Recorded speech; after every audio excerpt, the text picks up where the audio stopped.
মনটা চাইতাছে সোতা খুইলা দুইটাতে। এত বড় হইছ, বিবেক বুদ্ধি কিচ্ছুই নাই। তামিল ছবির হিরোগো মতো মাথা গরম কইরা জহিরে উদ্ধার করতে গেছস। কাকা, মাথা গরম করো না তো, একটু ঠান্ডা মাথায় শোনো না। আমার কি দোষ? আমি কি জানতাম বাবরের লোকজন উৎপাইতে আছে? সোহাগের কথা শুনলি না কেন?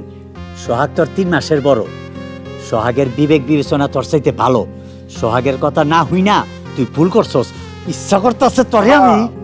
বয়স থাম তো, কি শুরু করছে? সব কিছুর একটা বয়স আছে। ওলা বড় হয়েছে, মাস্টার্স পাস করছে, বিয়ার বয়স হয়েছে। এই বয়সে ছেলের গায়ে হাত উঠানো শোভা পায়? আব্বা, ছোট কাকার বিষয়টা নিয়ে একটু কথা কন দরকার। তোমরা তো সবই জানো।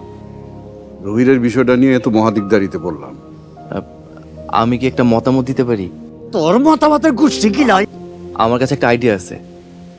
যে আমাদের বিপদে ফেলানোর জন্য গর্ত করছিল, সেই গর্তে তারে ফেলানোর একটা সুযোগ আছে।